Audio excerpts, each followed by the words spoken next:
Parfait. On va quand même enregistrer la conférence pour pouvoir la présenter à d'autres moments. Donc, qui est Équiterre? Pour ceux qui ne connaîtraient pas Équiterre, Équiterre, c'est un des plus gros organismes en environnement au Québec. On s'intéresse à plein de problématiques de consommation responsable, l'approvisionnement local, la lutte aux pesticides, l'agriculture biologique. Vous avez sûrement entendu parler des paniers des fermiers de famille, des paniers de légumes. C'est nous qui avons parti ça. Maintenant, ça vit de ses propres ailes. Et bien sûr, la question des changements climatiques et de la mobilité durable, qui est la question qui nous concerne aujourd'hui. Donc, nous, ce qui nous intéresse, c'est de faire de la mobilisation citoyenne, d'accompagner les organisations, aussi d'influencer les politiques publiques, puis de faire beaucoup des activités de sensibilisation parce qu'en fait, les vrais leviers, bien, ils sont entre nos mains, ils sont entre vos mains comme citoyens. Puis c'est ça qui nous intéresse chez Équiterre, de mettre tous les leviers entre vos mains. Pourquoi passer au véhicule électrique? Bien, c'est si important et pourquoi Équiterre s'intéresse à ça? Je vous rassure, on n'est pas des vendeurs on n'est pas devenus des vendeurs de voitures. Équiterre considère que le véhicule électrique, bien, ça reste une voiture. Puis il y a plein d'autres solutions qu'il faut mettre en œuvre qui sont encore plus intéressantes que la voiture électrique. Mais la voiture électrique, on considère que c'est un incontournable. On n'arrivera pas à réduire nos émissions de GES, à lutter contre les changements climatiques, si on ne fait pas aussi le passage à la voiture électrique. Donc, brièvement, le transport routier, c'est le plus grand responsable de l'augmentation des GES au Québec. En fait, je vous présente ici un petit graphique qui vous montre que pour l'ensemble des secteurs d'activité du Québec, la plupart des secteurs d'activité du Québec ont en fait réduit les émissions depuis 1990 et on est quasiment dans les clous. Si ce n'était pas du transport, on a une petite réduction, on a une petite augmentation ici pour l'agriculture, toute petite minime augmentation pour le transport aérien, mais le gros coupable, c'est le transport routier, dont nos véhicules personnels. Ici, je vous présente une pointe de tarte. Vous voyez ici, tout ce qui est en rouge, c'est le transport routier. La plus grosse part de ça, c'est nos véhicules. C'est les véhicules qui transportent des passagers, majoritairement nos véhicules légers. C'est 22% des émissions de GES au Québec. C'est la place, c'est le secteur qu'il faut attaquer en priorité si on veut réduire nos émissions de GES. Et bien sûr, il ne faudrait pas oublier le transport routier, okay? Qui compte pour beaucoup, puis probablement qui va être en augmentation aussi avec nos habitudes qu'on a pris de consommer de plus en plus de produits sur Amazon, puis de se faire livrer par camion. Il va falloir aussi changer ces habitudes-là. Mais ce qui va nous intéresser aujourd'hui, c'est vraiment le passage à la voiture électrique et l'amélioration de notre bilan des émissions du transport de passagers, qui, ça, est vraiment entre nos mains directement. C'est tout simplement le choix du véhicule ou le choix du mode de transport qui règle cette question-là. Donc, comme je vous disais, on n'est pas rendu des vendeurs de voitures, là. Okay? Chez Équiterre, on promouvoit toujours qu'il y a tout un cocktail de solutions qu'il faudrait adopter. Les plus importantes, en partant, ça serait d'éviter de se transporter le plus souvent possible, donc de réaménager nos villes, d'éviter de transformer nos villes pour qu'elles soient plus construites en fonction des voitures, mais en fonction des humains. Ensuite de ça, très, très important, mais il va falloir transférer nos transports. C'est déjà commencé, c'est un projet de long terme, mais c'est déjà commencé, c'est tout le transport en commun, les infrastructures de transport en commun qu'on est en train de mettre en place, les infrastructures de transport actifs. Il va falloir augmenter la part de nos transports qu'elle soit faite dans ces modes de transport plus durables-là. On compte là-dedans aussi le covoiturage. Mais toutes ces options-là, ils ont beau être les plus importantes, il faut aussi améliorer les véhicules parce que ce n'est pas vrai qu'on va sortir la voiture totalement du cœur des Québécois. Il y a beaucoup de Québécois qui ont besoin d'une voiture. D'ailleurs, il faut améliorer les véhicules, il faut réduire la taille des véhicules, on va le voir juste après. Il faut améliorer l'efficacité énergétique des véhicules, bien, ça, c'est la voiture électrique. Puis, il faut réduire les émissions polluantes des véhicules, c'est encore la voiture électrique. Donc, je vous mentionne ici, petit détail, pour vous montrer à quel point ça va être difficile comme combat.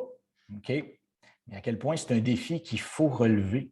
Les Québécois sont très, très attachés aux voitures et sont aussi des très, très gros acheteurs maintenant de camions.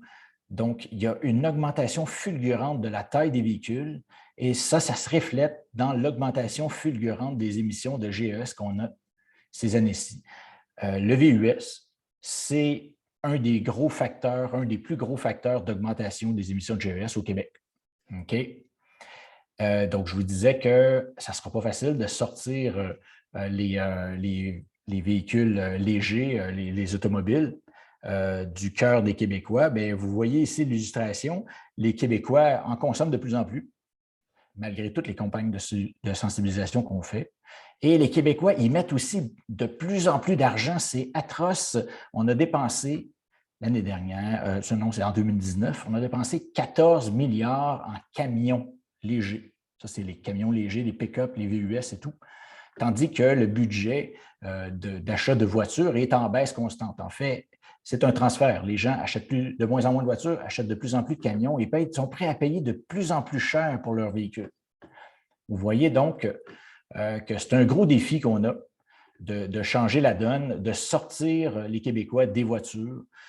Donc, puis d'ailleurs, on a une campagne chez Équiterre à ce propos-là qui roule présentement. Ça s'appelle des véhicules à échelle humaine.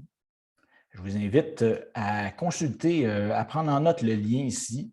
C'est équiterre.org, /, actualité, /, rapport camion léger. Et c'est une très grosse étude qu'on a fait sur le marché des camions légers, pourquoi on est dans ce paradigme-là, pourquoi ça n'arrête pas d'augmenter et qu'est-ce qu'on pourrait faire pour renverser cette tendance-là. Donc, c'est quelque chose qui va être vraiment intéressant à consulter. Et vous allez voir que ça ne sera pas facile. Et donc, on aura beau faire tous les efforts qu'on fait puis qu'on doit faire, ça va être super important, pour transférer vers des modes de transport plus durables. Il y a encore des voitures pour très longtemps au Québec. Et les voitures, donc, il faut vraiment les électrifier, au moins. Je vous présente ça ici pour vous montrer à quel point c'est important d'électrifier les voitures au Québec parce qu'au Québec, on consomme un des pétroles les plus sales de la planète. C'est paradoxal, hein, parce que notre énergie est la plus propre de la planète, notre énergie électrique. Alors qu'on consomme l'un des pétroles les plus sales de la planète, notre pétrole provient à 100% du Canada et des États-Unis. Donc, il provient des sables bitumineux albertains. Il provient de la fracturation du schiste aux États-Unis puis en Saskatchewan.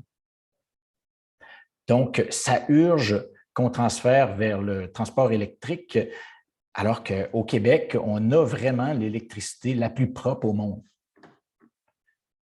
Donc, comme je vous disais, il y a d'autres solutions qui sont encore plus préférables que la voiture. Okay? On s'entend, là, une voiture électrique, ça reste une voiture. Okay? Donc, ça a une grosse empreinte environnementale pour la fabriquer. Et aussi, ça cause tous les problèmes des voitures, ça cause des congestions routières, ça cause beaucoup de morts par année sur les routes. Donc, il faut, oui, s'attaquer ou éviter, ou transférer. Mais même dans mes rêves les plus fous, là, disons, en 2035, on met tous les efforts puis on réduit de 50% le nombre de voitures au Québec. Bien, on va s'entendre qu'il en resterait quand même 3 millions de voitures en 2035. Si on a réduit de 50%, on peut s'entendre que toutes ces 3 millions de voitures-là, bien, il faudrait vraiment qu'elles soient électriques. Donc, comme je vous disais, c'est vraiment un levier qui est entre nos mains de passer à l'électrification des transports, comme c'est un levier qui est entre nos mains de choisir d'autres modes que la voiture ou de choisir des systèmes d'autopartage et tout. Mais toute cette part de GES-là que je vous mentionnais, elle est en notre contrôle. Okay? Oui, on milite pour que les gouvernements aient des lois pour accélérer tout ça, créer des lois pour accélérer tout ça, mais à la base, c'est nous, les consommateurs, qui devront choisir quel mode de transport on va utiliser. Je n'aborderai pas la question de l'environnement, la question de l'empreinte environnementale ici, parce que ça, c'est une longue question, mais je vais vous inviter à prendre ça en note ici, roulonsélectrique.ca/environnement. Ça va vous expliquer pourquoi, c'est une grosse page qui va vous expliquer en long et en large pourquoi Équiterre, on n'est vraiment pas gêné de vous recommander tout de même le véhicule électrique, particulièrement au Québec, parce que l'empreinte environnementale sur le cycle de vie du véhicule, d'un véhicule électrique, est bien, bien moindre que celle d'un véhicule à essence, et sous tous les aspects, hein, pas juste sur la question des changements climatiques, aussi sur la question de l'écologie des écosystèmes, sur la question de la santé humaine. Donc, il y a plusieurs aspects qui ont été analysés et la voiture électrique est pas mal tout le temps gagnante. Simon, s'il y a des questions sur la première partie dont je viens de discuter, je pourrais en prendre deux, mettons, vu qu'on a un programme très chargé. Alors, on a juste une petite question. À quand les VUS et camionnettes électriques, Sylvie se demande? Eh bien, c'est déjà commencé. Elles sont arrivées présentement, du moins les VUS. Okay? Il y a plusieurs modèles de VUS qui sont accessibles. Donc, au début de l'année, on avait pratiquement juste des VUS qui coûtaient très cher, comme la Tesla Model Y, qui ne coûte pas si cher que ça, mais quand même, c'est un véhicule assez luxueux, mais il y avait aussi des modèles de Audi, de Jaguar qui étaient très chers. Le Ford Mach-E est quand même un modèle assez cher aussi, dans les 75 000. Mais les modèles accessibles, ben, il y en arrive présentement, sont déjà arrivés. Vous avez la nouvelle Volkswagen ID4 qui a commencé à faire son arrivée cette semaine sur le marché québécois. Vous avez le Ioniq 5 qui s'en vient. Il y a plein de nouveaux modèles. Puis, je vous dirais que nous, on n'est pas tout à fait d'accord avec ça dans la mesure où presque tous les nouveaux modèles qui s'en viennent, c'est des VUS. Les constructeurs, c'est ça qu'ils veulent vous vendre. Vous êtes prêt à payer plus cher pour des VUS, donc c'est ça qu'ils veulent vous vendre. Puis on n'est pas très d'accord avec ça, mais c'est un fait, les VUS électriques, c'est ça que vous allez voir sur les tablettes des marchands dans la prochaine année et dans les prochaines années. Et les camionnettes, elles devaient arriver à la fin de l'année ici. On les attend plutôt pour le printemps, mais vous avez encore là une panoplie de camionnettes qui s'en vient. Vous avez le F-150 Lightning, vous avez le Rivian, vous irez voir ça, R-I-V-I-A-N, c'est le nouveau Tesla, mais dans les camionnettes. C'est une compagnie, vraiment impressionnante. Les camions ont commencé à sortir des usines. Ces camions-là sont assez révolutionnaires en termes de design, vont être vraiment intéressants. Vous avez bien sûr le Cybertruck qui s'en vient. Tous ces camions-là s'en viennent pour le printemps prochain. Et ça va changer la donne, on dit en chinois, un game changer dans le domaine. Donc, on est vraiment, vraiment proche de ce que moi j'aime appeler la disruption technologique, où bientôt, les acheteurs de véhicules à essence, il n'y a plus personne qui va vouloir acheter un véhicule à essence. Là. Tout comme présentement, pour certains modèles, il n'y a personne qui veut acheter les versions hybrides parce qu'on préfère acheter les versions hybrides rechargeables. Il y avait seulement une question, Simon? Alors, oui, et oui, attends, pour le moment. S'il y avait seulement une question, parce qu'on pourrait y revenir plus tard si tu veux, on pourrait aborder la question. On va pouvoir continuer, Daniel. Super. Donc, on va s'attaquer à un gros morceau. C'est quoi un véhicule électrique? Donc, j'imagine qu'il y a beaucoup de gens qui nous écoutent qui sont plutôt, qui s'y connaissent, c'est leur première expérience dans le domaine. Donc, on va partir de la base. Qu'est-ce que c'est un véhicule électrique? Mais à la base, un véhicule électrique, c'est un véhicule qui est beaucoup plus simple qu'un véhicule à essence. Okay? C'est un véhicule, essentiellement, le cœur du véhicule, c'est une grosse batterie. Pour un véhicule 100% électrique, une batterie un petit peu plus petite, peut-être la moitié de cette batterie-là pour un véhicule hybride rechargeable, mais c'est à la base une grosse batterie qui va permettre de rouler totalement à l'électricité et de se recharger sur l'électricité du réseau électrique. On a aussi un ou plusieurs moteurs électriques qui est infiniment plus simple qu'un moteur de véhicule à essence et qui a beaucoup, beaucoup moins d'entretien. On va voir ça tantôt. On a une pièce qui s'appelle un onduleur qui va faire le lien entre la batterie et le moteur, qui va transférer l'énergie. Et on a une pièce qui s'appelle un chargeur embarqué, qui a une certaine importance, mais dont on ne discutera pas, mais vous allez retrouver des détails de ça dans notre brochure. Dans notre brochure Roulon électrique. Donc, le chargeur embarqué, il fait la job inverse de l'onduleur. Il va se charger de prendre l'électricité du réseau et de l'injecter dans la batterie. Tandis que l'onduleur se charge de prendre l'électricité de la batterie et de l'injecter dans le moteur. Vous avez aussi ce qu'on appelle un BMS, qui est une pièce importante. Ça s'appelle en anglais, on appelle ça un Battery Management System. Donc, c'est le système informatique qui va gérer tout le transfert d'énergie dans la batterie. Donc, soit vers le moteur, soit pour ce qui est de la recharge.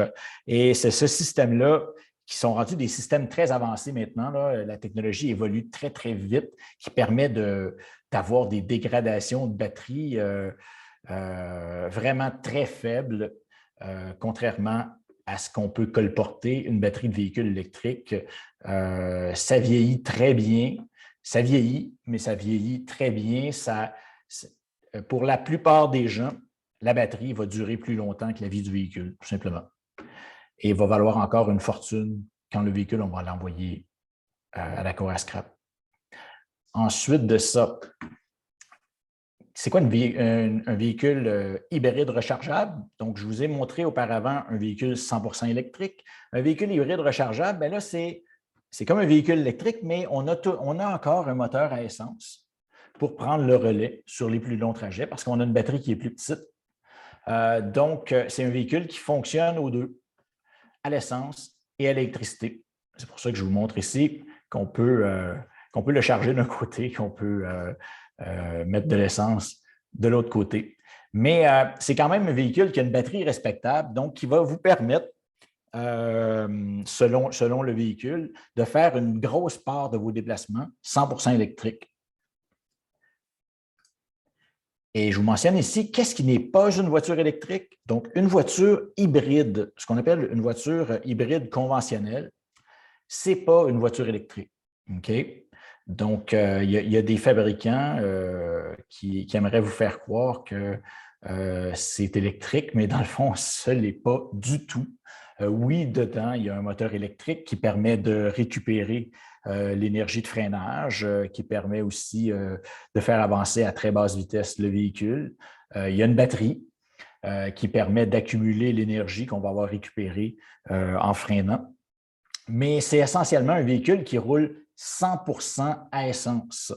Donc, l'électricité que vous allez trouver dans la batterie, c'est de l'électricité qui a été fabriquée à partir de l'essence. Donc, un véhicule hybride, ce n'est pas un véhicule électrique. Qu'est-ce que c'est un véhicule électrique pour le propriétaire d'un véhicule électrique? D'abord, le véhicule électrique, c'est vraiment du plaisir. Okay?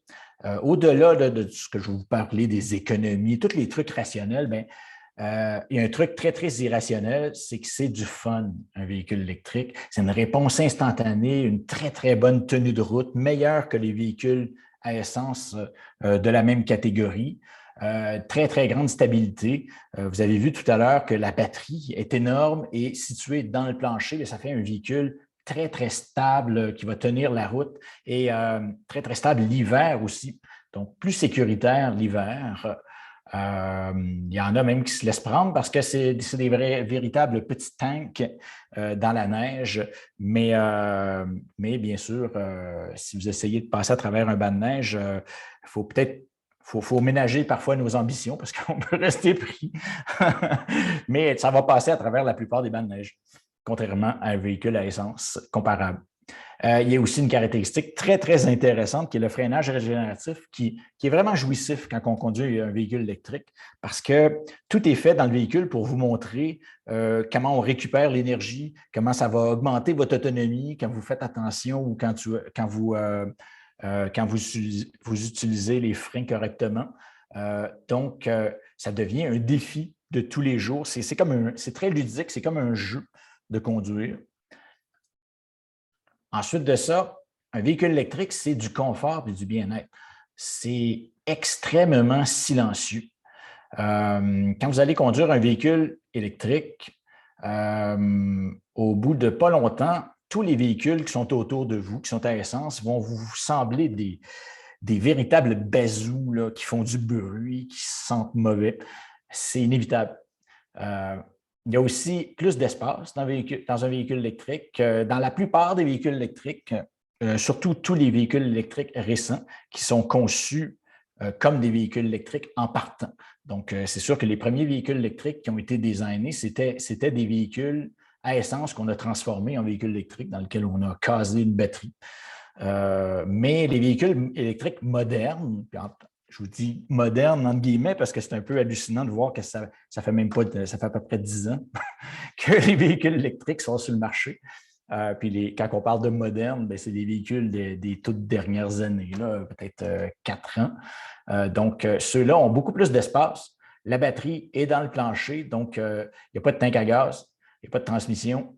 Vous avez aussi plusieurs modèles qui offrent carrément ce qu'on appelle un frunk, un coffre à l'avant, qui a un nouvel espace de rangement. D'ailleurs, Ford en a profité dans sa Ford Mach-E pour mettre même des trous de drainage dans le coffre avant, dans le frunk. Vous pouvez transformer le coffre avant de votre voiture en glacière pour aller sur le party. Donc, une voiture électrique, c'est aussi le chauffage puis la climatisation à l'arrêt. Quand vous êtes branché l'hiver sur la borne, bien, vous allez préchauffer votre véhicule sans utiliser l'autonomie de votre véhicule, puis sans polluer, sans user non plus votre moteur comme le ferait le fait le démarrage à distance sur une voiture à essence l'hiver quand il fait très froid. Et vous pouvez faire la même chose pour la climatisation. Donc, vous pouvez toujours entrer dans votre véhicule et qu'il soit à la bonne température à l'intérieur. Et si vous êtes branché sur la borne de recharge, bien, vous allez faire ça sans gruger de l'autonomie. Et c'est aussi aucune émission nocive. Hein, pour ceux qui ont un garage, là, ça peut être très dangereux, un véhicule à essence, s'il démarre. Il y a eu des cas de mort dû au démarrage d'un véhicule à essence par accident ou bien parce qu'on voulait tout simplement le préconditionner dans un garage. Et vous n'avez pas ça du tout dans un véhicule électrique et vous n'aurez pas non plus d'infiltration d'émissions polluantes de monoxyde de carbone. Vous n'aurez pas non plus le problème qu'on ne soupçonne pas vraiment, hein, mais qui est très là, le problème des émissions nocives quand on va à la pompe à essence. Ce n'est pas recommandé pour une femme enceinte d'aller faire le plein d'un véhicule. On respire des émissions extrêmement nocives et vous n'avez aucunement ça avec un véhicule électrique. Un véhicule électrique, c'est extrêmement fiable et même l'hiver, pour ceux qui se demandent est-ce que je vais avoir de la misère à... Pardonnez-moi, un petit problème ici avec la présentation. Donc, pour ceux qui se demandent est-ce que je vais avoir de la misère à partir avec mon véhicule électrique l'hiver, bien, en fait, il n'y a pas de véhicule électrique qui ne part pas l'hiver. C'est un démarrage instantané lorsqu'on appuie sur le bouton. C'est comme partir votre téléphone cellulaire. Vous appuyez sur le bouton et c'est démarré. Il y a aussi, il n'y a pas d'usure hivernale liée justement au fait qu'un moteur à essence, quand ça roule à basse température au froid, bien, ça va s'user beaucoup plus vite. On recommande de ne pas faire préchauffer ton véhicule quand il fait très froid si tu n'as pas de chauffe-moteur, un véhicule à essence, bien sûr. De ne pas le faire préchauffer à l'arrêt. On recommande de rouler avec pour qu'il s'endommage moins. Bien, vous n'avez pas du tout cette question-là avec un véhicule à essence. Donc, il n'y a pas d'usure hivernale. Ça, c'est tellement vrai là, qu'on va vous recommander, le seul entretien qu'on va vous recommander, c'est une fois par année d'aller faire nettoyer les freins parce que les freins servent beaucoup moins que sur un véhicule à essence et ils pourraient même avoir tendance à rouiller pendant l'hiver. Donc, c'est pour vous dire à quel point il n'y a pas d'usure hivernale sur un véhicule électrique. Ça se contredit un peu, qu'est-ce que je vous dis là? Mais la mécanique aussi d'un véhicule électrique est beaucoup, beaucoup plus fiable. Vous avez beaucoup, beaucoup moins de pièces et toutes les pièces qui vont finir par casser sur un véhicule à essence, les bougies, mais on parle aussi les filtres, l'échappement, le silencieux. Vous n'avez pas de ça sur un véhicule électrique. Donc, c'est une durabilité exceptionnelle et beaucoup moins d'entretien qui va avec ça. Et celui qui est aussi très, très important, c'est que vous allez dire adieu à la pompe à essence. Donc, chaque matin, avec un véhicule électrique, surtout si vous avez une borne carrément à la maison pour vous recharger, mais vous partez chaque matin à 100% plein. C'est aussi simple que votre cellulaire, le matin, il est toujours plein si vous l'avez branché. Donc, on sort du paradigme d'avoir à se dépêcher à aller gazer parce qu'on a attendu toute la semaine, parce que le prix d'essence était élevé. Non, non, un véhicule électrique, chaque matin, bien, il est plein, tout simplement. Donc, si vous choisissez un véhicule électrique qui a 400 km d'autonomie, bien, chaque matin, il a 400 km d'autonomie. C'est aussi un prix constant de l'énergie. L'électricité, le prix de l'électricité ne change pas, il augmente un peu à chaque année, beaucoup, beaucoup moins que le prix de l'essence. Mais le prix est constant, tandis que l'essence, le prix n'arrête pas de varier, on le voit maintenant, on le voit en ce moment. Et il y a aussi moins de risques de panne. Donc, ça, c'est paradoxal. Hein? Il y a beaucoup de gens qui se demandent, je vais peut-être tomber en panne avec un véhicule électrique. C'est très, très, très, très rare. Ça n'existe pratiquement pas des pannes de voitures électriques. Les gens apprennent à gérer leur énergie. Et comme je vous disais, de toute façon, ils partent à 100% à chaque matin. Les pannes sur le bord de la route, là, vous remarquerez, vous remarquerez à chaque fois que vous êtes sur la route et vous voyez une panne, c'est toujours des voitures à essence. Les pannes, c'est le gars qui voulait, ou la fille, qui voulait à tout prix attendre le dernier moment pour aller gazer, en espérant que le prix de l'essence allait baisser, puis il se fait prendre. Il n'y a aussi aucune odeur toxique, aucune odeur et émission toxique dont je vous ai parlé justement avant. Est-ce qu'on a une petite question là-dessus, Simon, sur qu'est-ce qu'un véhicule électrique? Alors, on avait une question, Daniel, dans le chat qui nous a été demandée par rapport au programme gouvernemental, aux aides fédérales et provinciales. Est-ce que vous pouvez confirmer si le programme se poursuivra en 2022, donc au-delà du 1er avril de la prochaine année? On va y revenir plus loin dans la présentation. Donc, je vais tout de suite passer à la prochaine étape qui est comment ça fonctionne l'autonomie sur une voiture électrique. Donc, une voiture électrique, là, je vais vous parler d'une voiture 100% électrique. Les autonomies, l'ensemble de l'industrie s'oriente maintenant pour le nouveau standard, c'est à peu près 400 km d'autonomie. Il reste des modèles. Là, j'ai encore la e-Golf ici. Il ne devrait pas être là parce qu'on ne peut plus vraiment l'acheter en neuf, du moins. On peut l'acheter usagé. Mais on parlait d'un bon 200 km d'autonomie, ce qui est quand même respectable. Un 240, il y a encore des livres qui existent et il y a quelques modèles qui sont dans le 200, 240, mais la plupart des modèles vont tourner maintenant autour du 400 km d'autonomie. C'est le standard. Et vous avez bien sûr des modèles qui ont plus d'autonomie que ça encore. Et vous voyez ici qu'il y a une relation directe entre la taille de la batterie et le nombre de kilomètres qu'on peut parcourir avec. Notez ici, quand on vous parle de l'autonomie d'un véhicule, c'est un calcul moyen sur toute l'année. OK? Donc, l'été, vous allez climatiser. votre véhicule. Donc, vous allez probablement faire un petit peu moins que ça si vous êtes un conducteur normal. Mais encore là, ça dépend beaucoup de vos habitudes de conduite. Il y a énormément de propriétaires de voitures électriques qui se laissent prendre au jeu et qui font bien plus que les autonomies standards indiquées. Ensuite de ça, le printemps et l'automne, vous allez avoir des autonomies qui vont parfois dépasser de 10 à 20 ce standard-là. Et il faut tenir compte de l'hiver. L'hiver, c'est indéniable, ça affecte le comportement de la batterie et ça fait aussi ça fait une dépense d'énergie supplémentaire parce qu'on chauffe et tout.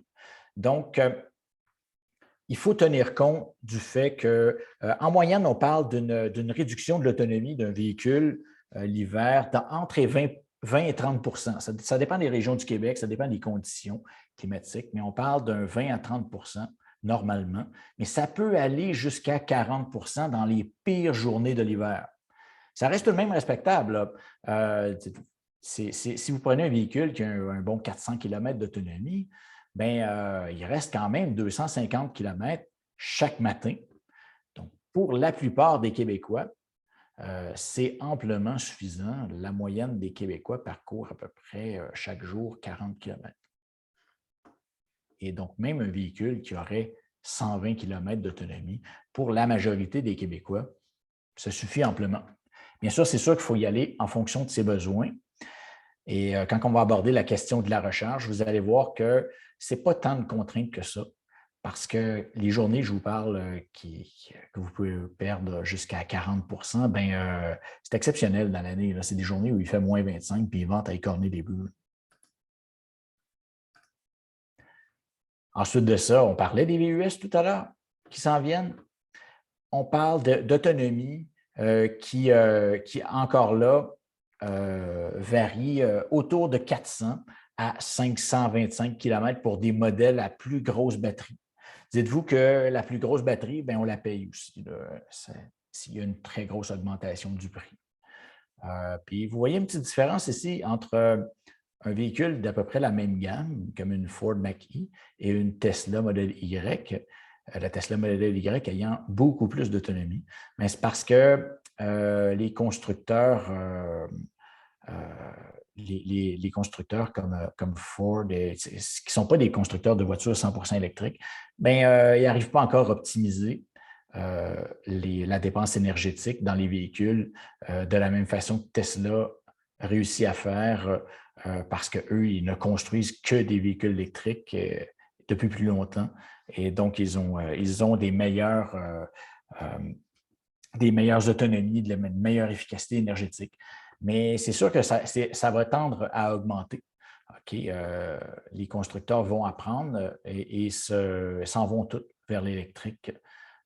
Il y a vraiment une grosse transformation de l'industrie qui est en train de se faire et c'est en grande partie dû à Tesla qui met la pression sur les autres constructeurs qui sont en train de perdre énormément de parts de marché devant Tesla. Donc, tout le monde bouge très vite et tout le monde va améliorer ses autonomies. Encore là, on parle d'un standard, c'est sûr, qui est à peu près de 400 km, même pour les VUS électriques.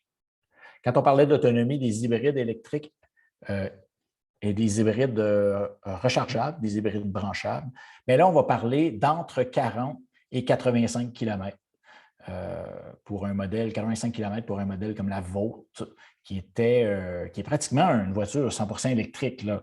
Il y a ce qu'on appelle dedans un prolongateur d'autonomie. Il y a un moteur à essence, mais le moteur à essence ne fait pratiquement pas avancer les roues, il fait juste recharger la batterie. Tandis que dans des hybrides branchables un peu plus conventionnels, comme la Toyota Prius Prime, la Chrysler Pacifica, la RAV4 Prime, bien, le moteur électrique va aussi faire avancer le véhicule, puis la batterie est un peu plus petite. Donc, vous allez vous retrouver avec des autonomies électriques un peu plus petites, mais c'est tout de même respectable c'est quand même suffisant pour bien des trajets quotidiens. Et donc, si vous l'utilisez bien, vous allez vous retrouver à rouler 70-80 du temps en électrique avec l'électricité de votre maison. Je voulais vous mentionner aussi le marché de l'usager qui n'est pas à négliger. Je vous présente ici une petite livre 2015 qui est très présente sur le marché de l'usager. Donc, on parle d'une voiture qui avait 135 km d'autonomie à l'origine. Et d'habitude, une voiture 2015, dans la Leaf du moins, vous allez avoir une usure de batterie qui va être rendue à peu près à 20 mais il vous en reste quand même 112. Donc, ça peut très bien faire l'affaire comme deuxième véhicule ou bien pour quelqu'un qui ne conduit pas beaucoup. Quelqu'un qui ferait moins de 10 000 km par année, c'est amplement suffisant, même l'hiver avec un 62 km. Et vous avez aussi dans l'usager des modèles qui ont des autonomies plus respectables. Vous avez maintenant même des Bolt, mais là, ici, je vous présente la Ioniq, qui a un 200 km d'autonomie, qui est comme la Golf, la e-Golf que je vous ai présentée avant. Puis là encore, là, on voit que les usures sont vraiment faibles. Pour une 2018, on parle d'un 4 %. Donc, on a perdu un 8 km. Quand on se dit quand on a peur de l'usure de la batterie, c'est un petit peu des discours de peur, ça là. Puis quand même, avec un véhicule comme ça, il vous reste un bon 125 km avant d'avoir à vous charger, ce qui est amplement suffisant pour les besoins de beaucoup de gens, puis qui vous permet d'avoir un véhicule bien moins cher qu'un véhicule neuf. Est-ce qu'on aurait des questions sur les autonomies?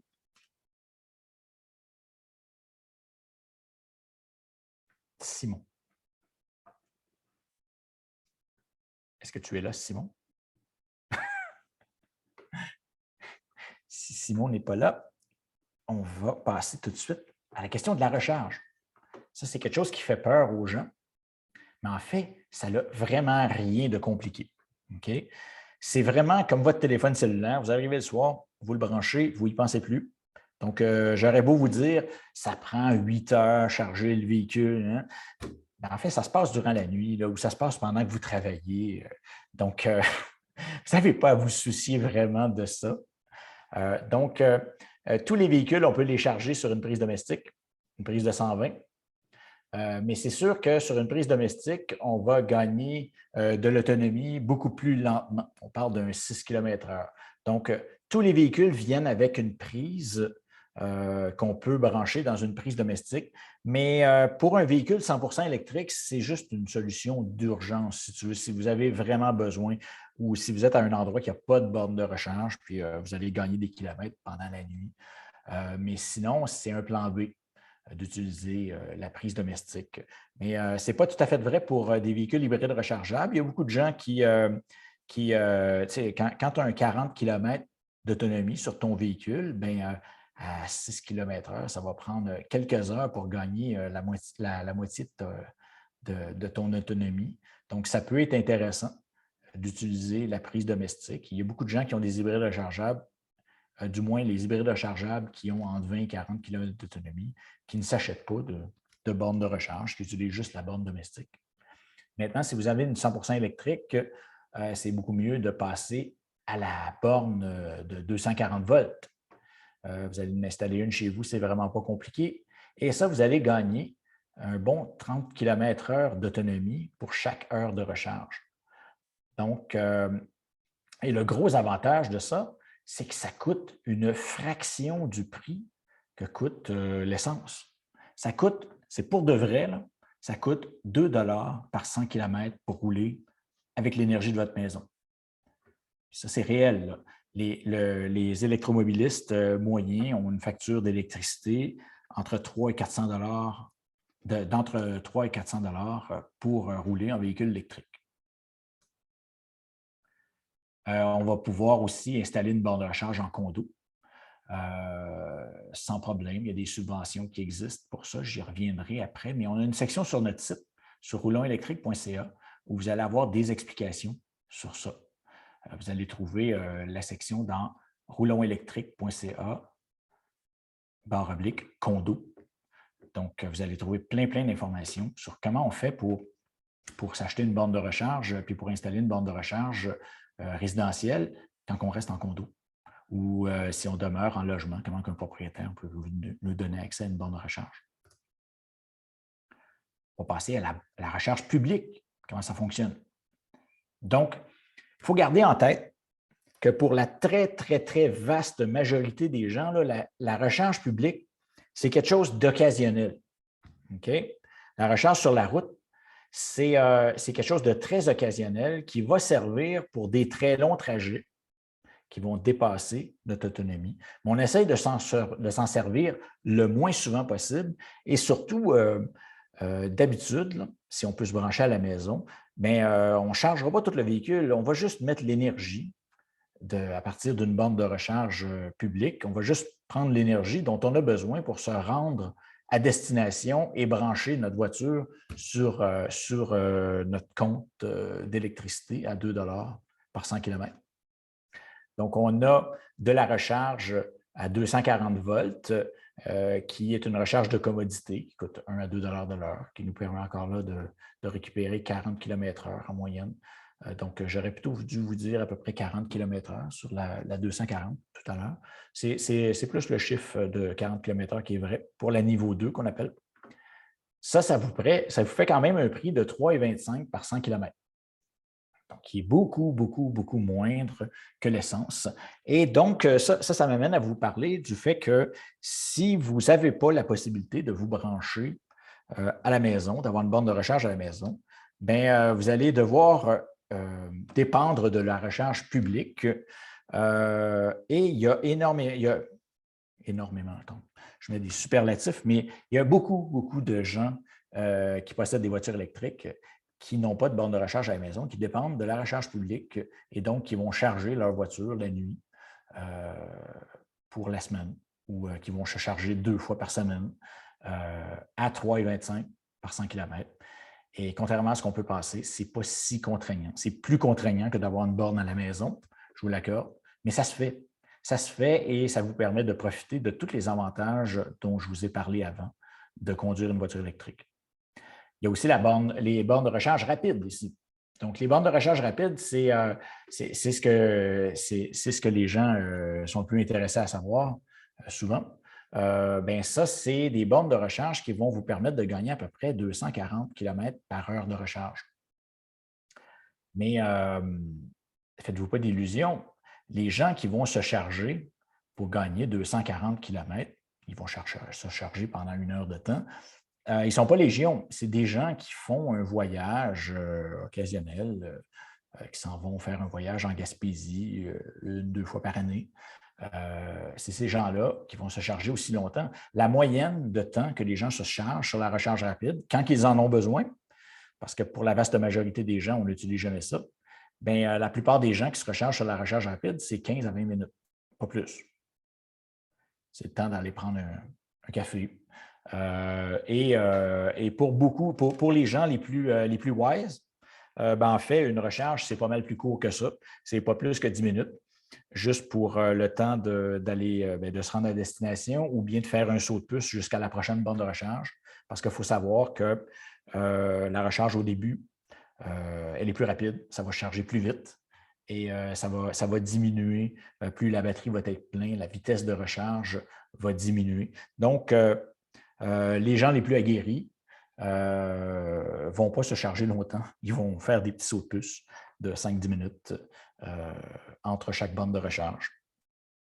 Et vous avez bien sûr la recharge ultra rapide qui coûte plus cher, comme la recharge de Tesla, mais ça vous permet de gagner un bon 600 km par heure de recharge.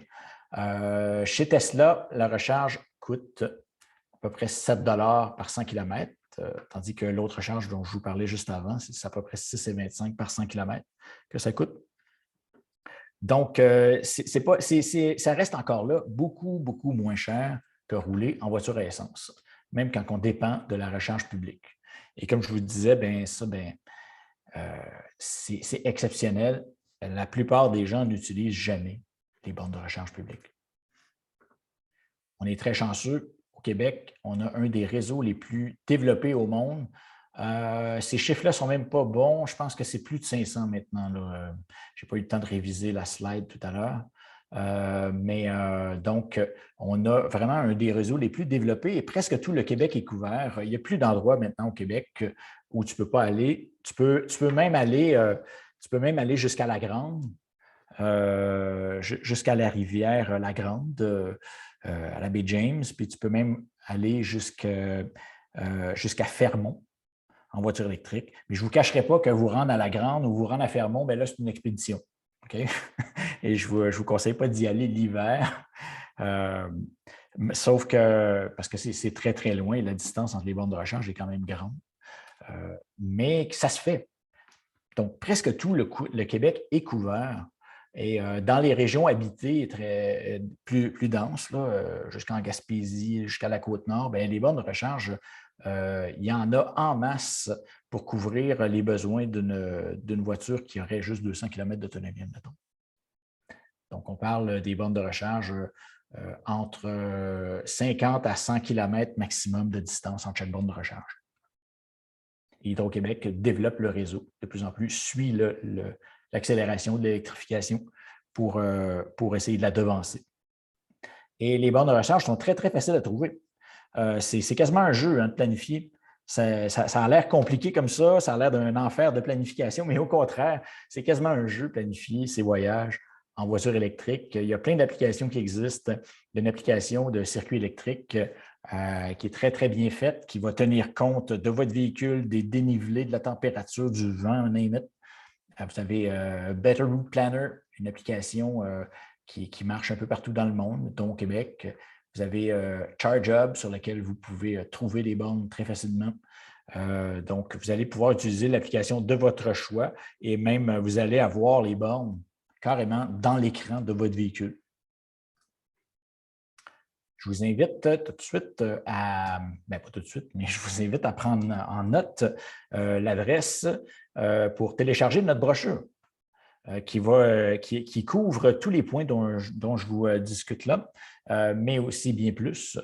Ça s'appelle roulonélectrique.ca/brochure.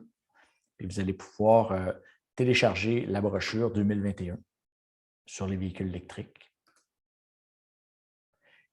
Simon, est-ce qu'on aurait des questions sur les points dont on vient de discuter? Oui, alors on a quelques questions. Tout d'abord, on avait Cédric qui se demandait est-ce que le prix de l'électricité risque d'augmenter avec le plus grand nombre de véhicules électriques sur la route? Ça, il n'y a aucun.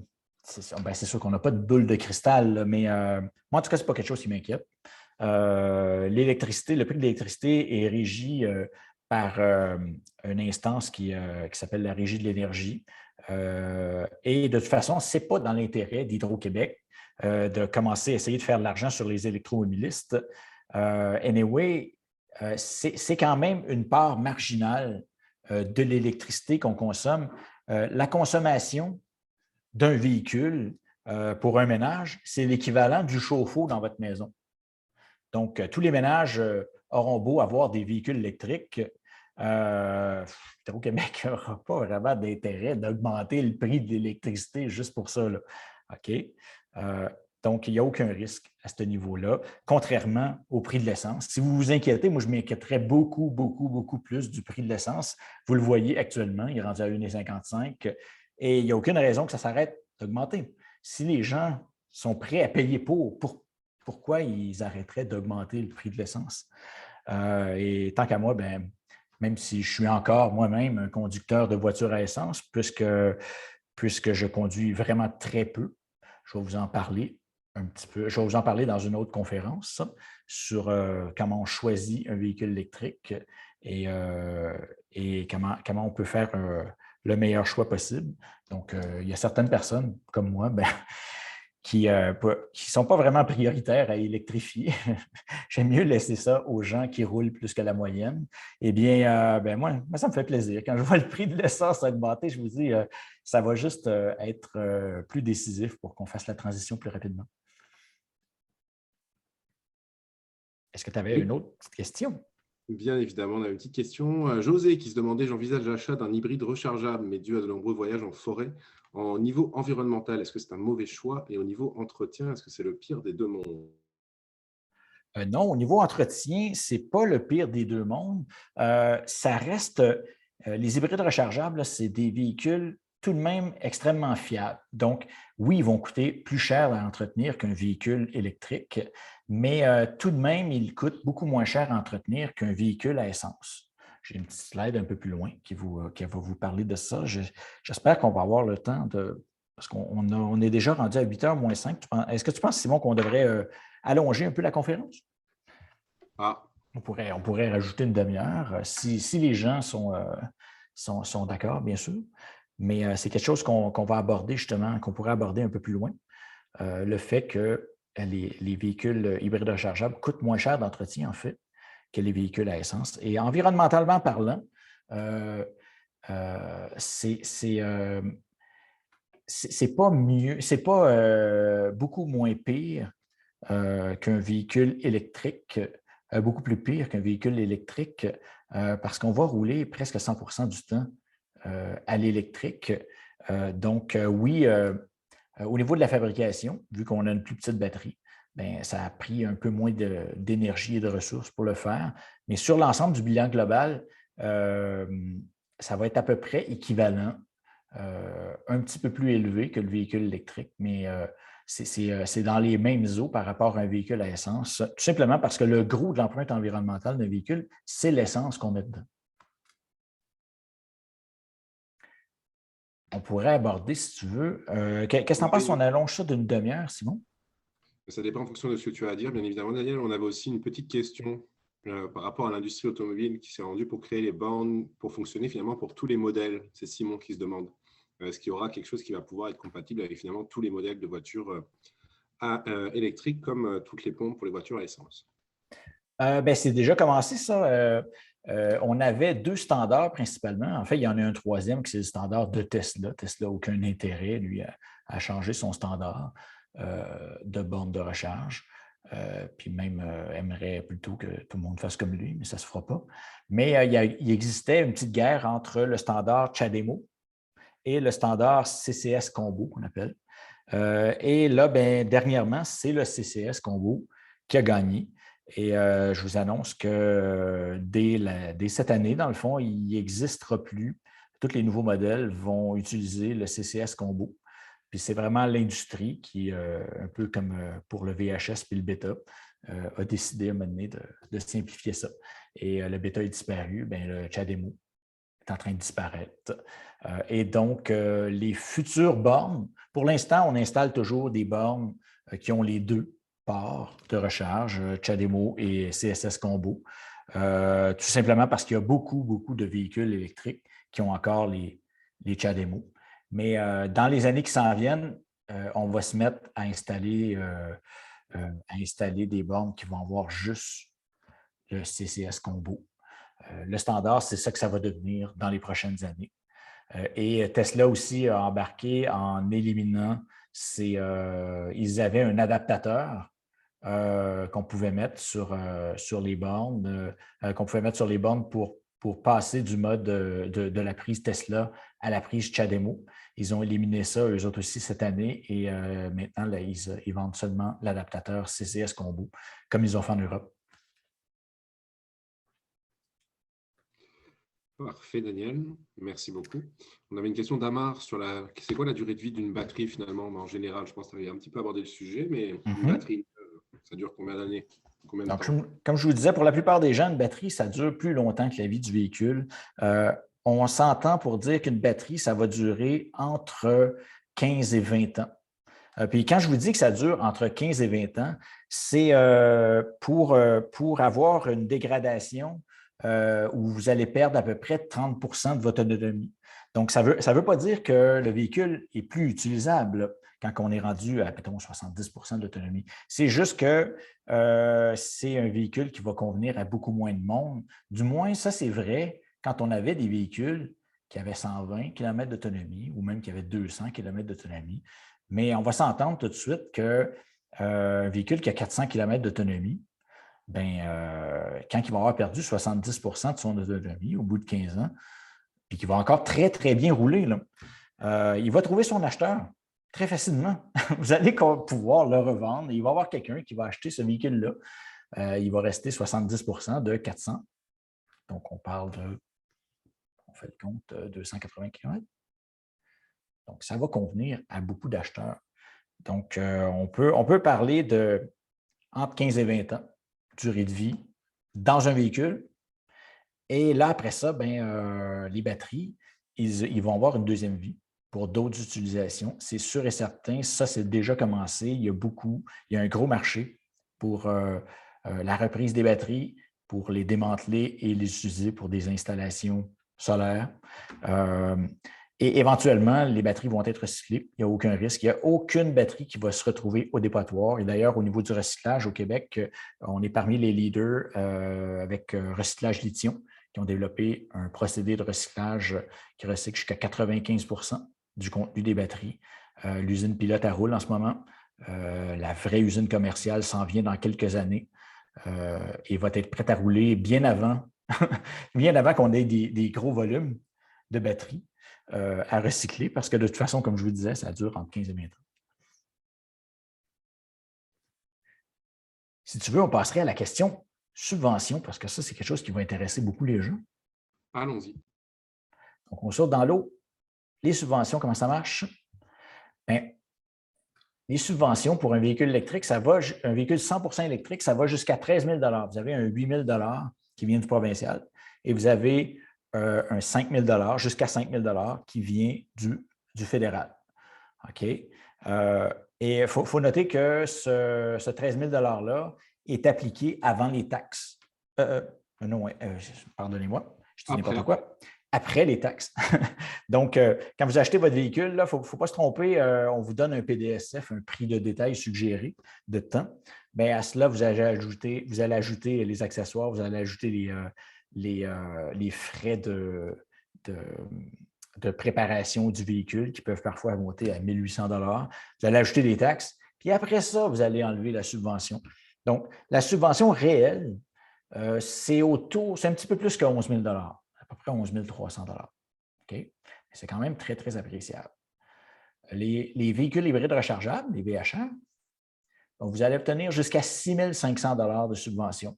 J'ai mis un petit astérisque ici parce que certains véhicules hybrides rechargeables ont des autonomies tellement respectables, comme la Clarity, comme la RAV4 Prime, qu'on voyait tout à l'heure qui avait plus de 60 km d'autonomie. On considère qu'on les rentre dans la même catégorie qu'un véhicule 100% électrique. Et vous allez obtenir jusqu'à 13 000 $ de subvention. Et c'est pareil pour, on a fait une exception pour le Chrysler Pacifica, qui est le seul représentant des véhicules électrifiés pour des fourgonnettes qui peuvent transporter une grosse famille. Donc, puis en plus, il est fabriqué au Canada.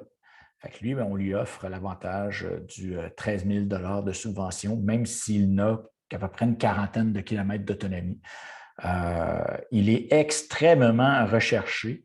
Il est assez rare parce qu'il n'en sort pas assez des usines et quand ils sortent, ils se vendent comme des petits pains. Les gens préfèrent de beaucoup acheter ça à la version hybride. Il revient quasiment au même prix. Et vous avez aussi une subvention sur les véhicules électriques usagés de 4 000 $. Mais cette subvention-là ne vous sera pas donnée directement à vous, même si le gouvernement la crédite à votre nom. Mais c'est le concessionnaire qui a fait venir le véhicule d'un autre endroit, ça peut être d'une autre province canadienne ou ça peut être des États-Unis, pour le préparer puis vous le vendre, qui va dans le fond être éligible à cette subvention de 4 000 $-là. Ça, c'est parce que ces véhicules-là, pour être éligibles à la subvention, ils doivent avoir une garantie encore valide, ils doivent avoir été inspectés. Il y a un paquet de critères à remplir qui fait que vous allez être certain d'avoir un véhicule électrique convenable.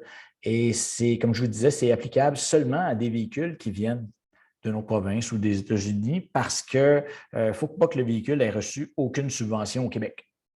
Donc, on ne peut pas subventionner un véhicule 2 fois quand même. Je vous reviens sur les bornes après. Donc, quand on parle d'un véhicule électrique de son prix, en fait, si vous enlevez la subvention, donc une e-Golf, ça coûtait 36 000, donc 36-37 000. Et donc, c'est un véhicule, en fait, qui coûte l'équivalent d'un véhicule à essence de 26 600. Pareil, la Ioniq, un véhicule à essence, c'est équivalent d'un véhicule qui coûte 31 000. Une Leaf, c'est équivalent d'un véhicule qui coûte 33 000. Okay? La Bolt, ils ont réduit le prix. Puis, d'ailleurs, je vous dis ça, 33 000, mais c'est faux parce que la Chevrolet Bolt 2022, on a réduit drastiquement le prix. Et maintenant, ben, c'est l'équivalent d'un véhicule qui coûte 31 000 Et c'est pareil pour la Nissan Leaf parce que Nissan, sous la pression de Chevrolet, a réduit lui aussi ses prix du même montant, à peu près 8 000 pour le modèle de base.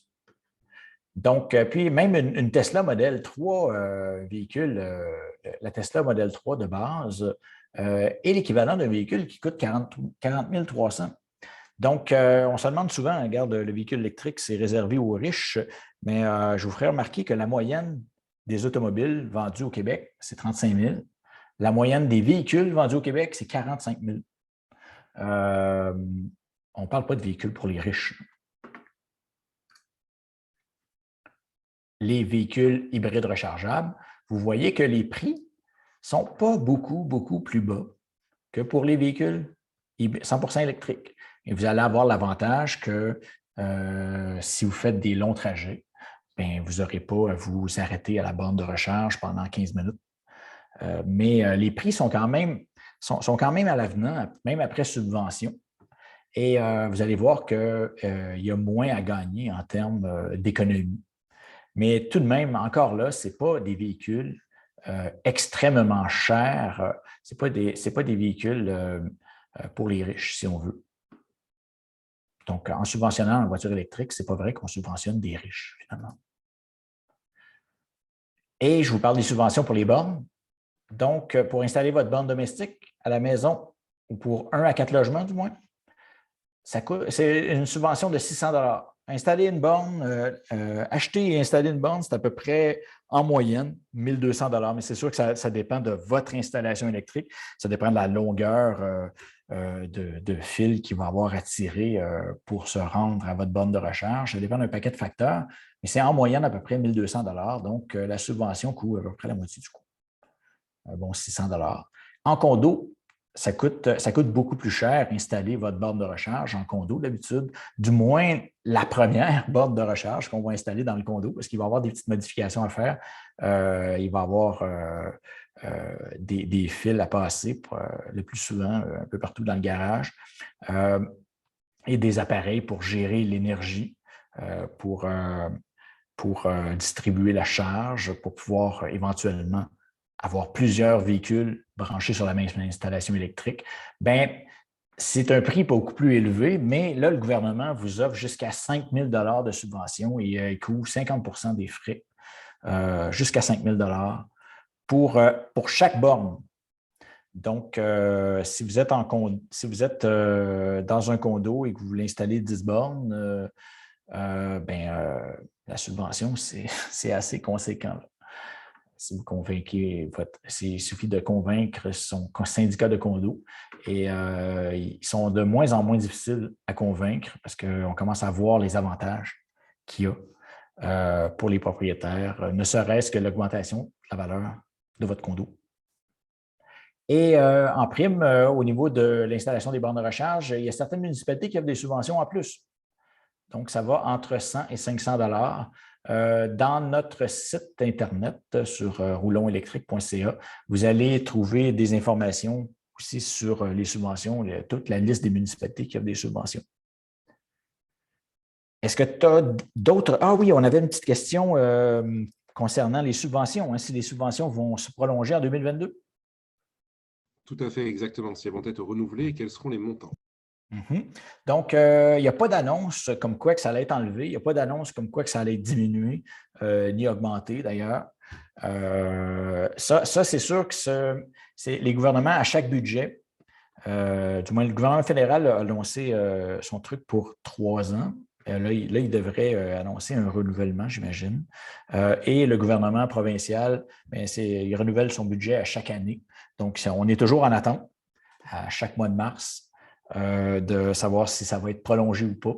Mais moi, perso, c'est quelque chose qui ne m'inquiète vraiment pas. Nos gouvernements sont parfaitement conscients que s'ils veulent atteindre les objectifs énormes qui se sont fixés pour électrifier les transports, puis à la hauteur de l'atteinte de la réduction des GES, des gaz à effet de serre dont je vous parlais avant, ils sont obligés de continuer à subventionner les véhicules électriques. Maintenant, dans les années qui viennent, je ne suis pas assis à la table autour des ministres, là, mais dans les années qui viennent, il va peut-être y avoir des réajustements, des taux de subvention, peut-être un ajustement des seuils pour soit privilégier. Nous, on souhaiterait des ajustements pour privilégier des voitures qui auraient une autonomie plus faible, donc pour encourager les gens à acheter des véhicules qui vont avoir une autonomie moins grande, donc qui vont coûter moins cher, puis pour améliorer l'accessibilité des voitures électriques. Mais on n'a pas d'annonce en ce sens-là. Et c'est vraiment quelque chose qu'on attend à chaque année. Mais les subventions, moi, d'après moi, sont là pour rester plusieurs années. Mais c'est sûr qu'entre vous et moi, là, on ne pourra pas à un moment donné subventionner. Quand il va se vendre 300 000 400 000 véhicules, on ne pourra pas les subventionner à hauteur de 13 000 Il ne faut pas rêver, là. Donc, quand le véhicule électrique va devenir mainstream, et surtout quand il va être quasiment rendu à parité, ce qui s'en vient, là, on l'annonce pour gros max 2025, que le véhicule électrique serait à parité de prix avec le véhicule à essence, mais il n'y aura plus aucun intérêt de subventionner les véhicules électriques, là. On va se demander ici combien ça coûte de rouler en véhicule électrique. Donc, ça, c'est une question très rationnelle, mais qui touche énormément les gens parce que la plupart des gens s'imaginent qu'un véhicule électrique, ça coûte cher. Alors que c'est tout à fait le contraire. Donc, premièrement, rouler en véhicule électrique, c'est des économies énormes en termes de coût d'énergie. OK? Je vous ai mis ici des chiffres. J'ai mis 1,45 parce que quand j'ai fait la slide, c'est il y a quelques semaines, l'essence n'était pas encore rendue à 1,55. Et aussi, je vous ai mis un 15 000 km. Souvent, on va parler d'un 20 000 km, mais j'aime bien mettre un 15 000 km parce que c'est la vraie moyenne que les Québécois roulent sur nos routes. Bien, vous voyez que même pour 15 000 km, le kilométrage moyen, bien, le véhicule électrique, c'est un bon 1 340 d'économie à chaque année, juste en carburant. Puis un hybride rechargeable, ça, c'est basé sur des calculs complexes là, qui viennent d'une étude, là, mais on parle d'un bon 480 km en moyenne, 480 $ en moyenne d'économie pour l'utilisateur moyen qui va faire 15 000 km. Et c'est bien plus que ça, c'est plus autour de 1 000 $ pour un propriétaire de voiture hybride rechargeable à plus grande autonomie, comme une Volt qui a 80 km d'autonomie ou une Honda Clarity qui a 70-75 km d'autonomie.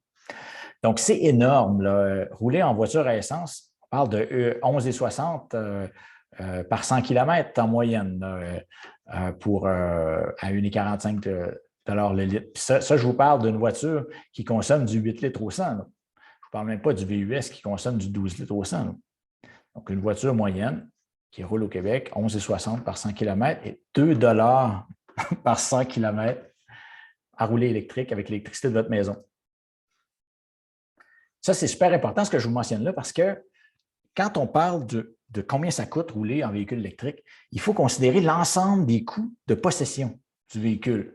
Donc, un véhicule, ce n'est pas seulement les mensualités du véhicule, c'est aussi le coût du carburant ou de l'électricité, c'est l'entretien qu'on a à faire, puis c'est les réparations à long terme qu'on va avoir à faire. Et tous ces éléments-là sont beaucoup moindres sur un véhicule électrique. Et si vous regardez l'ensemble du portrait, sans blague, là, il y a beaucoup de véhicules électriques quand vous le comparez avec un véhicule comparable. Puis on a fait de l'exercice à plusieurs reprises, notamment avec une Golf comparée à une e-Golf. Chaque mois, là, vous sauvez de l'argent. Vous sauvez parfois, ça peut être 100 $ par mois ou même un peu plus. Mais là, ça dépend vraiment des modèles, puis ça dépend avec quoi vous le comparez aussi. Mais on aime bien dire que si tu as les moyens de rouler en Honda Civic, mais tu as amplement les moyens de rouler dans une voiture électrique, comme une Leaf ou comme une Bolt, ou même comme une ID4 qui s'en vient, qui est déjà commencé à rentrer, comme je vous disais. Les économies sur l'entretien. Ça aussi, c'est appréciable, mais c'est sûr que ça ne représente pas des montants aussi élevés que les économies d'essence. Okay? Donc, on parle en moyenne d'un montant qui avoisine les 250 243 par année pour un 100 électrique en économie d'entretien. Comme je vous disais, le seul entretien que vous allez faire sur un véhicule électrique, vous allez faire nettoyer les freins à chaque année. Donc, les autres entretiens, là, vérification, il peut y avoir certains modèles qu'au bout de quelques années, vous allez avoir besoin de changer le liquide de refroidissement qui circule dans la batterie, juste pour être sûr que tout soit optimal. Cet entretien supplémentaire-là va aussi avec le fait que vous avez un véhicule plus performant à cause qu'il y a une gestion thermique plus performante de sa batterie. Donc, vous allez avoir économisé plus aussi au niveau de l'énergie. Mais reste que c'est ça. Un véhicule à essence, c'est beaucoup d'économies sur l'entretien. Okay? Le seul entretien que vous avez à faire, c'est de faire nettoyer les freins. Tous les autres entretiens préventifs, les inspections et tout, ne sont pas obligatoires. Puis les concessionnaires sont bien bons pour vous mettre des rendez-vous pour faire inspecter si ça. Mais vous faites avoir là, comme vous faites ça. C'est la seule chose que vous avez à faire, c'est vérifier les freins, faire nettoyer les freins. Véhicule hybride rechargeable, encore là, vous avez à faire une fois par année la vérification des freins. Puis vous allez avoir un changement d'huile à chaque année au lieu de deux. Vous allez avoir aussi une moins grande fréquence des rendez-vous pour l'entretien par rapport à un véhicule à essence. Donc, on parle d'à peu près la moitié de l'économie pour une voiture électrique. Donc, on parle d'à peu près de 122 $. Ça, c'est selon nos... Pardonnez-moi. Ça, c'est selon nos estimations à nous qui comptent seulement l'entretien, le changement d'huile, l'entretien des freins. Sauf que même pour CA, si vous allez sur le calculateur de CA, eux qui comprennent tous les entretiens sur la vie du véhicule et les réparations, eux sont encore plus ambitieux que nous, là.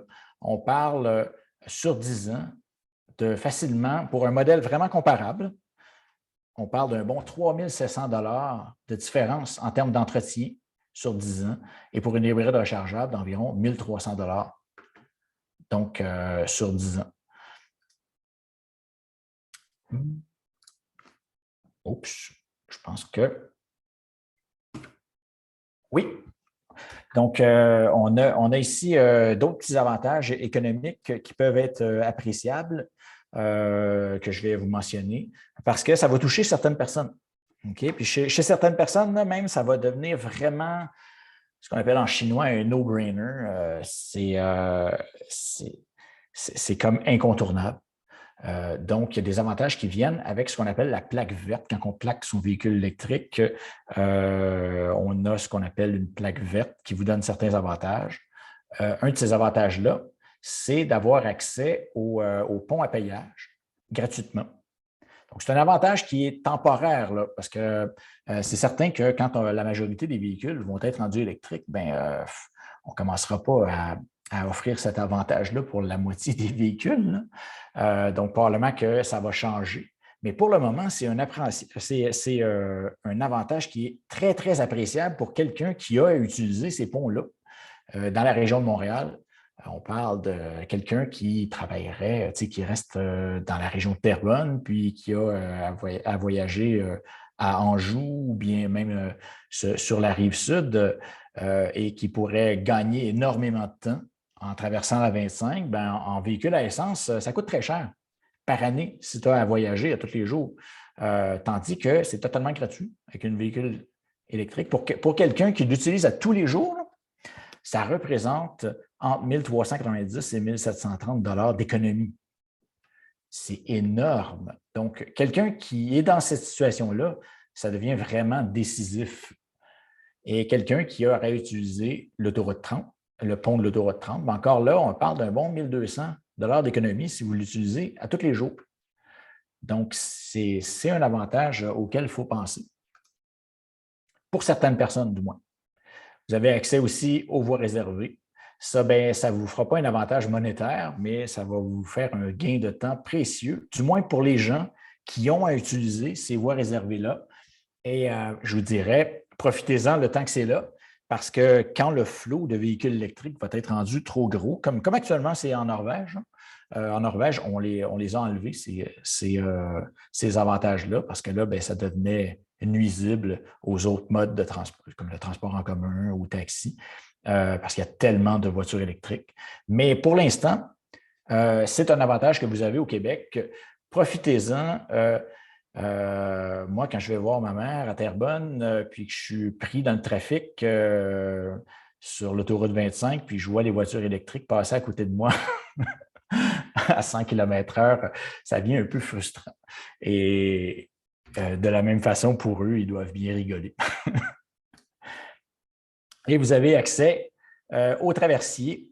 Vous avez un gros rabais sur les traversiers parce que c'est gratuit pour le véhicule. Donc, quelqu'un qui aurait utilisé régulièrement les traversiers, encore là, ça peut être un avantage qui est décisif, qui est vraiment intéressant. On va maintenant, j'ai pas mal couvert les sujets. Est-ce qu'il y a des questions, Simon, d'ordre général? Daniel, oui, tu as bien, je pense, été complet. On avait une petite question de Stéphanie qui se demandait est-ce qu'un V, ça rouille et est-ce que ça rouille moins? Donc, non, un VI, ça ne rouille pas moins. Non, j'allais dire que ça ne rouille pas, mais non. Un VI, ça ne roule pas moins, ça rouille pas moins, ça reste une voiture normale.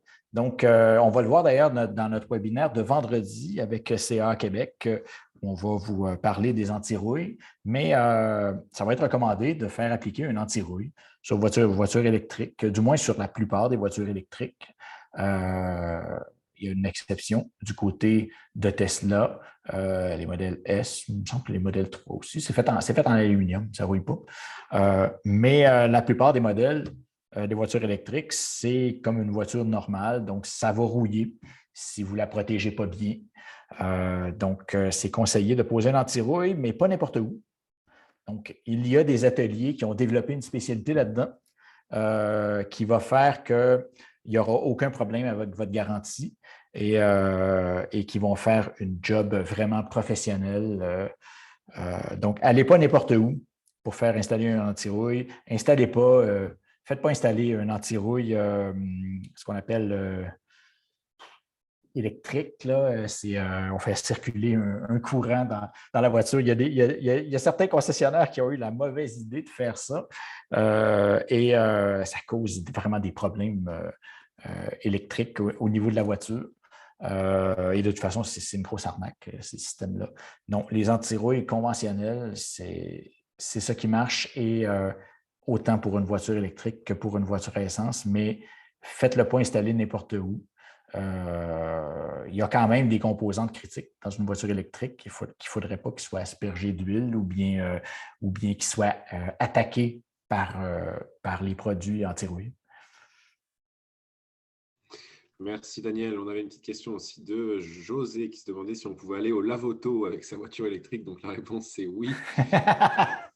Oui, absolument, absolument aucun problème. Mais c'est une question qui n'est pas si niaiseuse que ça. On pourrait se dire, après tout, tu ne te promèneras pas dans le lave-auto avec ton cellulaire ou bien ton ordinateur. Mais, ça se pose comme question, mais non, ils sont très, très bien protégés, les véhicules. Il n'y a aucun problème. De la même façon qu'il n'y a aucun problème de brancher ton véhicule alors qu'il pleut. Vous ne pognerez pas un choc électrique. La recharge ne va commencer que lorsque le véhicule va avoir fait ses diagnostics et de toute façon, même si vous teniez la borne de recharge à ce moment-là, il n'y a pas de courant qui est transféré à vous. C'est très, très sécuritaire. Là. Et on avait enfin une dernière petite question de Paul aussi qu'il a mise dans le chat justement. Est-ce que ça vaut la peine d'acheter une voiture électrique traction intégrale 2 moteurs au lieu de un moteur pour l'hiver avec des endroits justement très neigeux et montagneux? Bien, ça, c'est vraiment une question personnelle. Là. Ça revient souvent, je vous dirais. Il y a beaucoup de gens qui attendent qu'il y ait des véhicules 4 roues motrices, là, qui commencent à arriver, ces véhicules-là, mais le prix est à l'avenant parce que ça prend 2 moteurs, c'est beaucoup plus complexe comme véhicule. Mais ça s'en vient. Mais les gens attendent un peu pour rien. Un véhicule électrique, pour la plupart des gens, c'est plus stable qu'un véhicule normal. Les seuls qui vont vraiment bénéficier d'un 4 roues motrices, c'est des gens qui ont à circuler dans des régions très enneigées ou bien qui ont des pentes vraiment à pic à gravir. C'est le cas d'une de mes amies qui a une e-Golf et malheureusement, l'hiver, la pente qu'elle a à gravir est tellement forte pour se rendre à son chalet qu'elle est obligée de laisser la e-Golf en bas et donc souvent, ils y vont avec leur deuxième véhicule. Mais pour la plupart des gens, ce n'est pas un problème. Puis ça a une tenue de route supérieure à un véhicule à essence normal. Donc, je vous dirais, là, à moins que vous ayez des conditions extrêmes, là, attendez pas d'avoir des 4 roues motrices. Et de toute façon, vous allez payer le prix pour. Là. Un grand merci, Daniel. Et puis, on vient de Bien, recevoir c'est un une question plaisir. intéressante, justement, de Simon. Mais merci beaucoup pour cette question qui adresse sur les règlements fédéraux et provinciaux, justement, qui font une pression sur l'industrie pour qu'on achète, justement, des voitures électriques qui vont faire cette transition. Toutefois, est-ce qu'une pression est faite sur l'industrie minière, justement, qui est nécessaire à la fabrication des batteries pour qu'elle cesse de négliger les droits humains? Donc, c'est une question sur laquelle on travaille, justement. Daniel va pouvoir, je pense, Oui. compléter. Une question qui n'est pas à négliger dans le dossier. Oui, c'est une question qui est très légitime. J'aborderai la première question qui est est-ce que les gouvernements font des pressions sur l'industrie?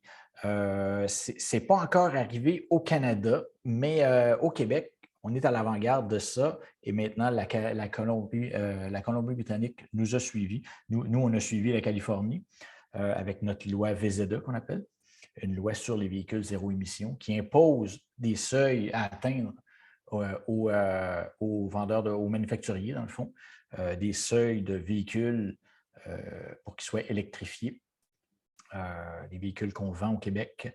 Et on s'est aligné pas mal sur la politique californienne et la Colombie-Britannique nous a suivis maintenant depuis un an ou deux. Puis on milite fort pour que le gouvernement fédéral impose une telle loi à l'ensemble du Canada pour que vraiment on ait des seuils, puis des seuils progressifs pour avoir de plus en plus de véhicules électriques sur le marché. Maintenant, je vous dirais que c'est super beau ça, sauf que le véhicule électrique, c'est beaucoup, beaucoup plus populaire qu'on le dit. Les manufacturiers dépassent les seuils parce que de toute façon, la demande est là. La demande est énorme, ils ne fournissent pas. Et il y a beaucoup de modèles à essence qui ont de la misère à écouler parce que les gens, ils veulent des voitures électriques. Et pour ce qui est de l'environnement, de l'empreinte, dans le fond, pour l'industrie minière, pour la fabrication des batteries et tout, ça, c'est quelque chose qui est en train d'être travaillé.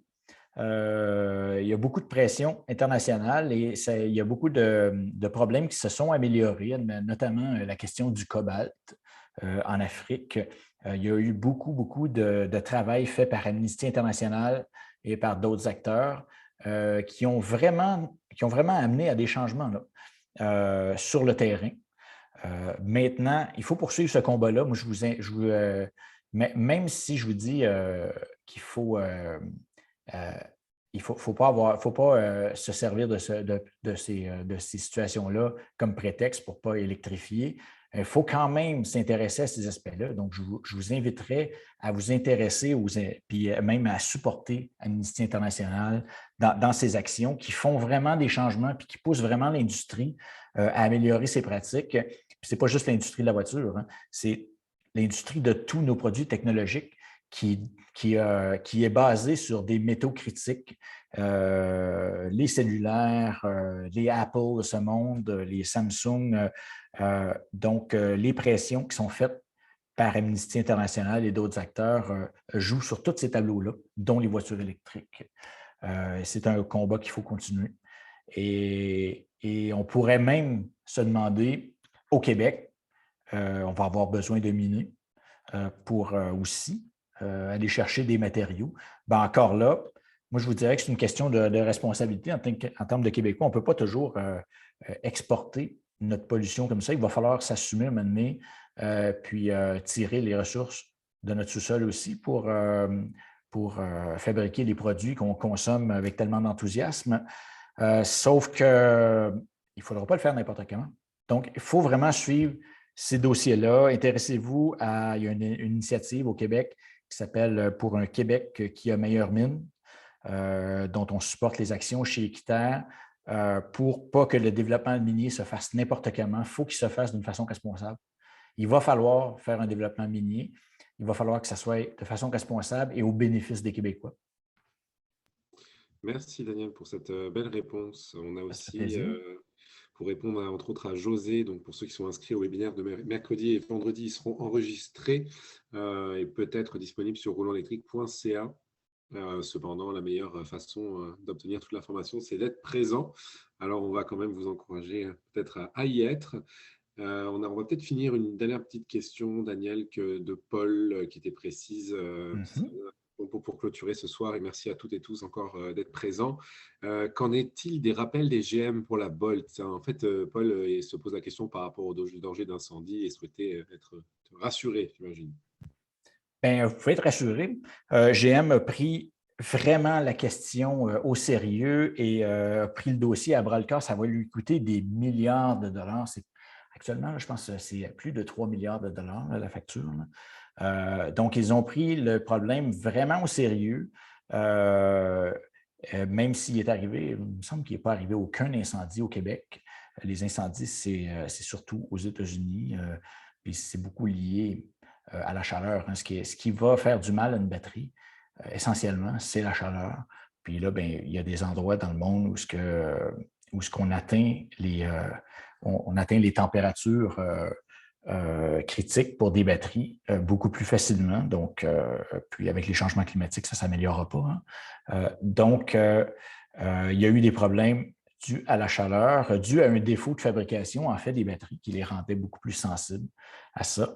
Et GM a pris, moi, je suis très, très content de la réponse de GM, qui ont pris ça au sérieux, qui ont demandé aux propriétaires de prendre des mesures de sécurité qui ne sont pas si contraignantes que ça. Là. On vous demande de ne pas rouler, de ne pas descendre en bas, je pense, de 130 km d'autonomie, de ne pas charger à plus que 80 de ne pas laisser ta voiture dans le garage, juste par mesure de précaution.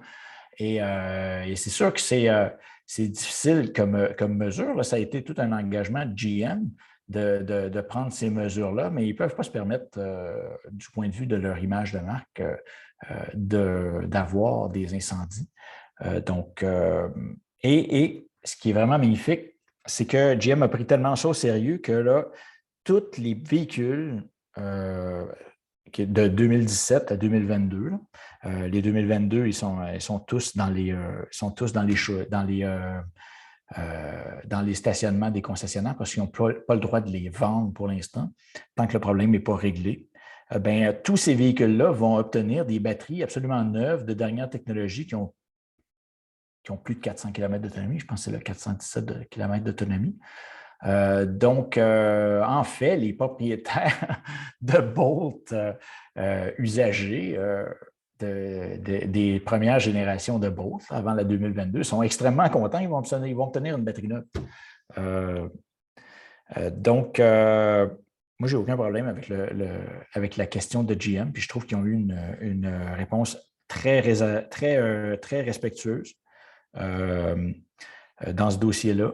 Et même si ça va leur coûter plusieurs milliards. Et je n'aurais pas de crainte d'acheter une Bolt à votre place.